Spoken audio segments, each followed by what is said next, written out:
Hello बच्चों, कैसे हो? ठीक हो ना? या जैसा कि आपको पता है हम चैप्टर नंबर 3 पढ़ रहे हैं जिसका नाम है ट्रिग्नोमेट्रिक फंक्शन। हिंदी में इसको कहते हैं त्रिकोणमितीय फलन। आज हम एक्सरसाइज पढ़ने वाले हैं 3.4। इस 3.4 एक्सरसाइज में आज हम पहले इसका इंट्रोडक्शन पढ़ेंगे इसमें कि भाई इसमें ट्रिग्नोमेट्री इक्वेशन क्या होता है, प्रिंसिपल सॉल्यूशन क्या होता है, जनरल सॉल्यूशन क्या होता है और उसके क्या फॉर्मूले हैं।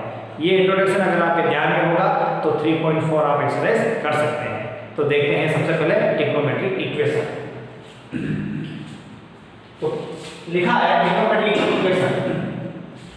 Equation involving trigonometric function of a variable, जैसे लिखा let x are called trigonometric equation.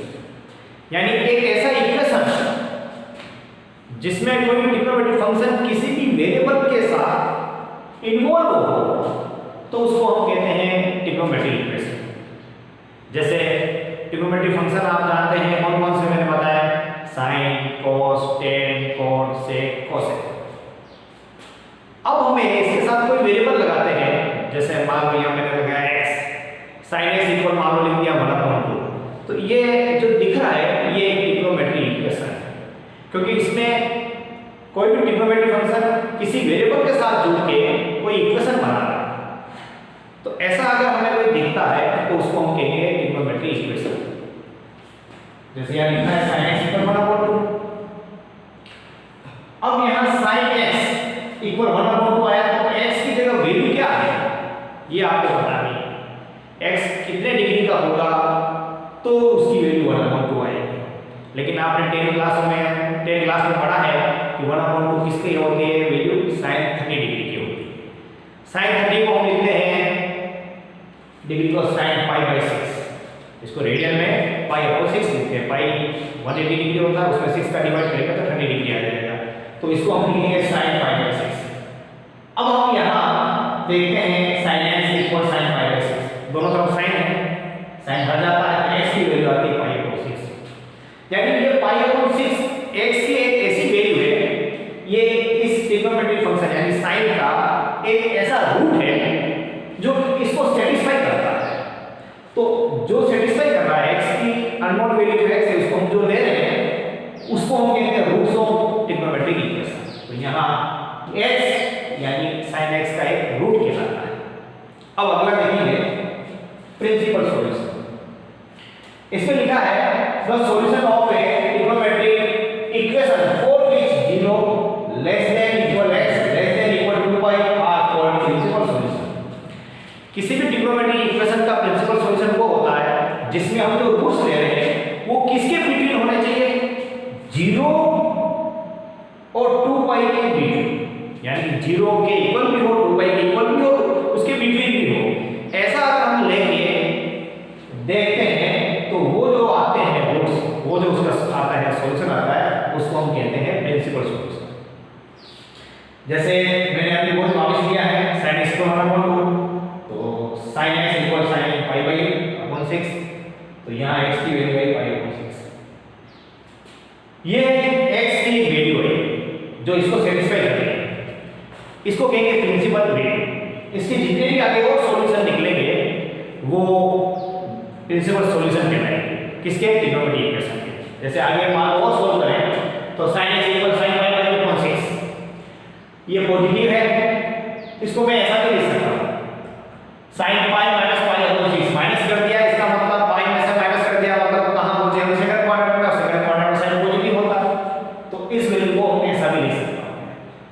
ये एलसीएम लेके सोल्व करके 6 π - π यानी 5π/6।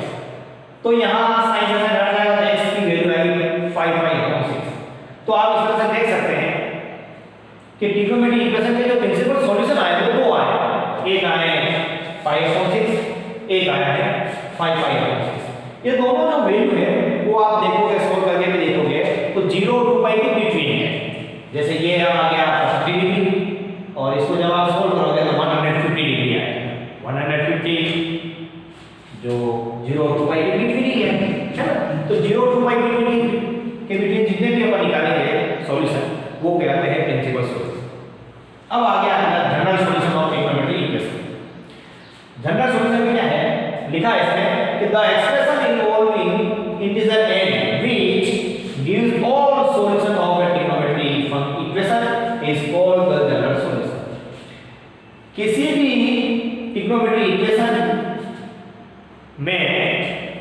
कोई भी एक्सप्रेशन जो n से युक्त हो, n से युक्त हो, जिसके साथ n लगा हुआ है, n इंटीजर n लगा हुआ हो, और जो उस ट्रिग्नोमेट्रिक इक्वेशन के सारे सॉल्यूशन को रिप्रेजेंट करता है,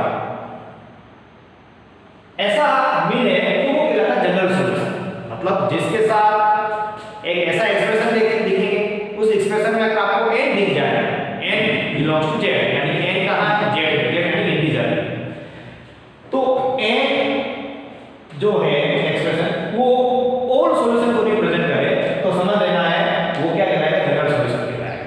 जैसे मैंने जनरल सॉल्यूशन का यहां पे अलग बता रखे हैं, एक तरह से देखा जाए तो ये फॉर्मूले हैं जो 3.4 एक्सरसाइज में काम आएंगे। लेकिन ये आप कहां लगाएंगे, जब आपको पूछा जाए कि किसी ट्रिग्नोमेट्रिक इक्वेशन का जनरल सॉल्यूशन फाइंड करना हो, अब वो लगा देगा मैं जब आपको इस फॉर्म में दिखे तो इसका जनरल सॉल्यूशन क्या है, तो कैसे sin theta equal sin alpha, इस फॉर्म में दिख जाएगा, मतलब sin हो या एंगल थीटा हो या एंगल अल्फा हो, जैसे आप देख सकते हो ये लिखा है sin x इक्वल sin π/6, यहां थीटा x लिखा है और अल्फा लिखा है π/6, ऐसा दिख जाए तो इसका जनरल सॉल्यूशन हम लिखेंगे वो इस तरह से आएगा, थीटा यानी इसकी वैल्यू आएगी theta equal n pi plus -1 की पावर n और इनटू में अल्फा, इस फॉर्म में देखें तो ये इसका जनरल सॉल्यूशन है। फिर cos का देखें तो cos theta equal cos alpha, ऐसा अगर दिखे, ऐसा हो तो उसका हम जनरल सॉल्यूशन लिख सकते हैं theta equal 2n pi plus minus alpha, ये इसका जनरल सॉल्यूशन होगा। जब दोनों तरफ cos हो तो इसका ये होगा tan theta equal tan alpha हो तो इसका होगा theta equal n pi plus alpha. यहां मैंने तीन लिखे हैं sin cos tan। अब अगर आपके क्वेश्चन में जैसे मान लो sec दे रखा है, cot दे रखा है, cosec दे रखा है, तो इसके तो मैंने जनरल सॉल्यूशन लिखे ही नहीं, ये और अलग है लिखे ही है, तो फिर क्या करना है आपको, जैसे cosec दे रखा है तो cosec को पहले sin में बदलना है, sin में बदलने sin का हम जानते हैं, sec दे रखा है तो sec को पहले cos में बदलना है, cos को जानते हैं, cot दे रखा है तो cot को पहले किससे बदलेंगे, कन्वर्ट किससे करेंगे, tan में, tan का हम लिखा हुआ जानते हैं। तो ये तीनों से आप बाकी के जो तीन जो है अलग अलग लिए वो भी उसकी जनरल सॉल्यूशन फाइंड कर सकते हैं। अब इसमें देख सकते हैं sin थीटा इक्वल 0 हो, अब यहां पे तो 0 है, इसमें कुछ अलग अलग value sin alpha cos alpha ये था, लेकिन sin थीटा इक्वल 0 या 0 है अच्छे साइड में, तो इसका जनरल सॉल्यूशन होगा थीटा इक्वल n पाई, cos थीटा इक्वल 0 हो तो इसका जनरल सॉल्यूशन होगा थीटा इक्वल 2n + 1 ब्रैकेट में और पाई अपॉन 2। फिर 6 वाला लिखा है tan थीटा इक्वल 0 तो इसका होगा थीटा इक्वल n पाई। ये 6 ही आपको जनरल सॉल्यूशन याद रखने हैं, ये अगर आप याद होंगे तो 3.4 एक्सरसाइज जो है हम आसानी से कर सकते हैं। इसमें आपको दो चीजें पूछ रखी होगी, एक प्रिंसिपल सॉल्यूशन जो आप कोई भी एक वैल्यू फाइंड करना वो प्रिंसिपल सॉल्यूशन है, और n से युक्त जो होगा, n से इन्वॉल्व जो होगा वो जनरल सॉल्यूशन, वो हम ये फॉर्मूला लगा के सॉल्व करेंगे। इसके क्वेश्चन हम अगले वीडियो में देखेंगे, तब तक थैंक यू।